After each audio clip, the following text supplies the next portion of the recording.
everyone, I hope you're well. Now, I haven't done one of these videos in a little while, so I thought it was only right to update you on my gut health, because so many of you seem to tune into this channel to hear about my gut health, and also just so that you can sort of have someone to talk to and relate to about your gut health. So that's what I'm talking about today. Obviously, if you haven't watched my videos before, you might not know anything about my gut health. So for those of you who don't know, I have IBS. I have an awful stomach. I have an evil stomach that is, it's all just IBS and horrible. So yeah, pretty much my stomach sucks, and that's what I'm going to talk about today. So over the past couple of months, I have been feeling the most tired that I've ever felt in my life, and I just thought I was just becoming a really lazy bum who just wanted to sleep all the time, but it wasn't that, because honestly, every day I woke up tired. I'd eat food and I was absolutely knackered after it. I'd have lunch and I wanted to go to sleep. It was awful. I actually felt the worst ever.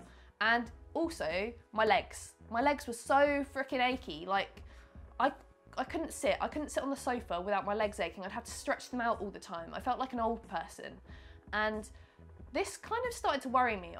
You know, for a while I was just like, oh, my legs are aching, so I'd take like a paracetamol because I thought, oh, that will help the pain, and maybe it's just like when I was younger. When I was a kid, I remember getting aching legs all the time because I was, you know, your parents drag you around, like take you to London for the day to museums, and you're walking and walking and walking and you get really tired, and I got aching legs. So I thought it was just kind of like that, but it got to the point where I didn't feel like I could do stuff. I didn't want to go out that much because I was so tired, and if I did, I would just be like falling asleep. And I so often said to Mark and my parents and stuff when I was out with them, I literally could lie on the floor, this dirty floor by a bin, I could just lie there and go to sleep. And that's not normal for me. I'm quite an energetic person, I'm a really get up and go person, I'm an early morning person, I love all that, and it just wasn't me. So I went to the doctors and told them about my symptoms, and they made me do some blood tests, and it came out that I'm really, really deficient, like extremely deficient in vitamin D, which you can get through numerous things. Obviously, it's the winter at the moment, so there's not so much sunshine, and vitamin D can come to all us humans through the sun. But also, vitamin D is in loads of foods, and I've come to realise that because everything's connected really, because of my stomach and the vast amount of foods that aggravate me and mean that I can't eat them, and basically mean that I'm incredibly intolerant to so many things, like because of that, I don't get all the vitamins and nutrients and stuff that I need, and I am quite deficient in stuff, and it's just not cool. It's really, really frustrating. That is something that I feel incredibly frustrated about when it comes to IBS, that, you know, it reduces my diet so much that I have to forego so many things that are actually healthy for me, good for me, things that I need in my body all the time, and I can't eat them, and instead things that my body can tolerate are just things that don't really offer that much nutritional value, I find. Well, obviously everything in a way does offer some sort of nutritional value, but there's loads of things like, for instance, all the green vegetables that just don't agree with me. All of that I'm losing, and then if I'm not taking any tablets or supplements and stuff, then I'm just becoming deficient in it. And that's a real struggle for me, because up until now, I have never really taken supplements like vitamin C, vitamin D, vitamin K2, B12, none of these things I've taken. And I don't really want to, because I've always had this thought that I believe that I should get all my stuff naturally through foods, through the sun, through just the world, and not have to take loads of little tablets. I don't like taking tablets, and I'm sure a lot of you are with me on that.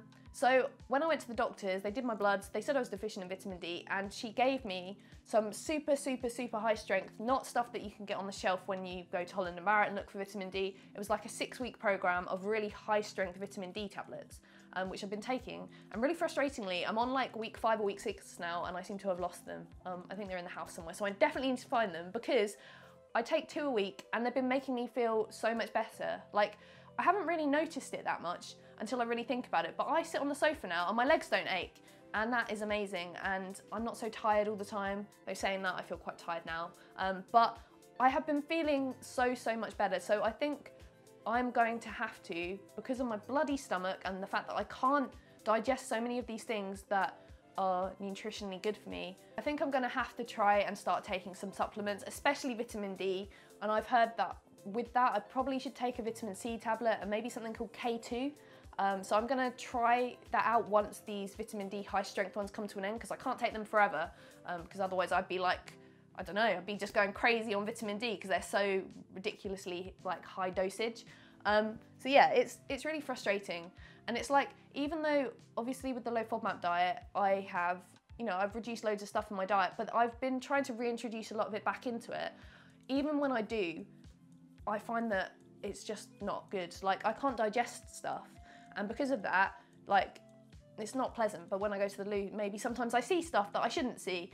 And therefore, I'm really not like absorbing any of the nutrients anyway. So you could say, well, just eat stuff. Eat stuff that has high vitamin D in it and deal with the stomach aches, which no way, I'm not doing that. But even if I did deal with the stomach aches, I'm not absorbing all the nutrients. It's just going right through me, and therefore I'd still be deficient. And I think that's a real problem with loads of people when it comes to IBS, that it sort of comes with a lot of malabsorption problems, because we're just not keeping that stuff in us long enough, or, you know, we're just not, I don't know, I'm not a proper doctor or anything, but it kind of just makes sense to me.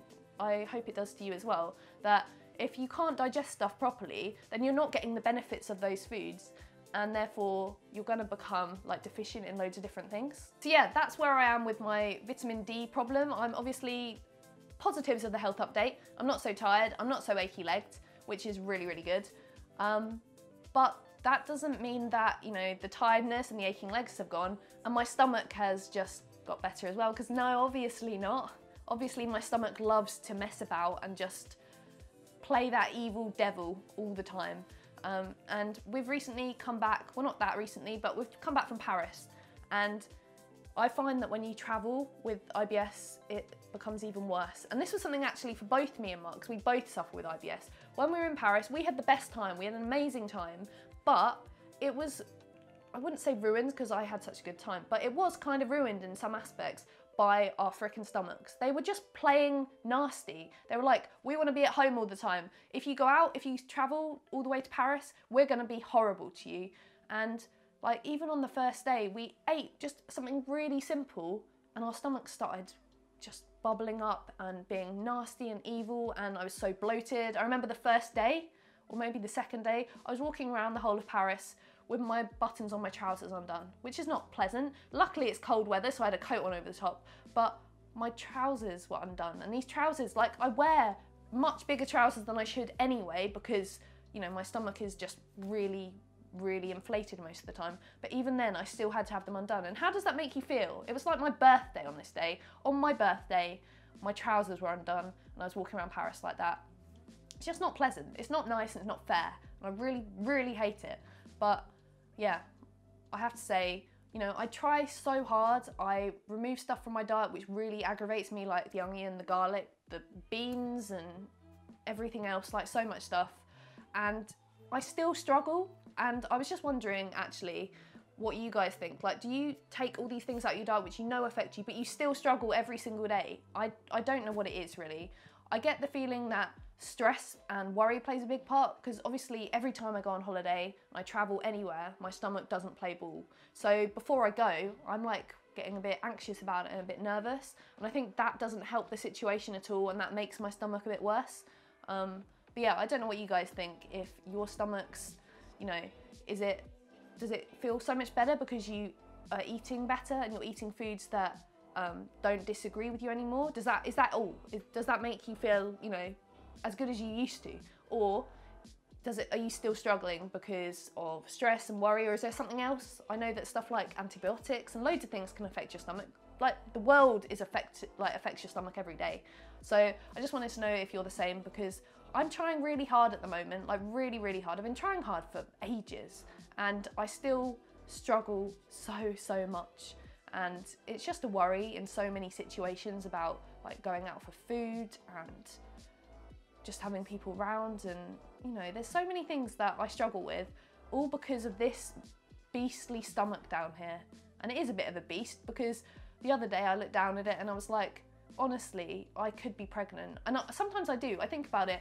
In the future, obviously, fingers crossed, I'm going to have children, so I'll be pregnant. And I always think, pregnancy isn't going to be that bad for me. People moan about it, say like, oh my God, it's so painful, and this. Surely IBS, the IBS that I have anyway, it can't be much worse than that, because, You know, if it is, then oh my God, I'm not sure I can deal with it. And I'm quite scared actually about the whole thing of, not that I'm going to get pregnant anytime soon, but I'm quite worried in a way that, you know, IBS and pregnancy combined, what is that going to do? Because my stomach gets really bloated and stuff. You get a child in your stomach as well.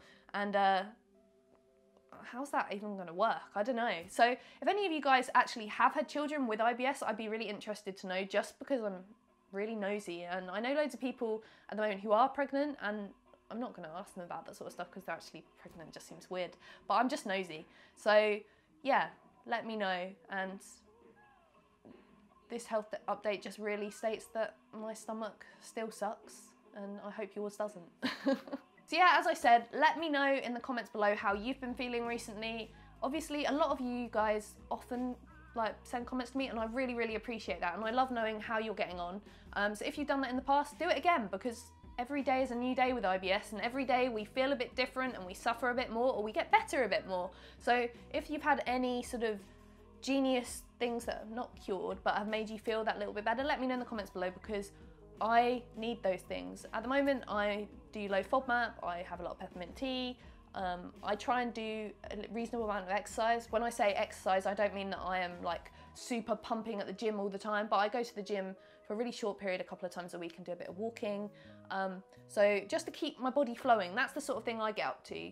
But if you've got any other ideas, I would love to hear them. And yeah, so if you've enjoyed this video, thumbs it up, subscribe to my channel, and check out all my other IBS videos, because there's loads of them on there. And if you come here for the first time, you might not know that, but there is like, it's like a little library of me and IBS, and I'm just trying to help you guys out. So I really hope this has been useful, listening to me talk about me and my bloody stomach, and I'll see you soon. So see you later.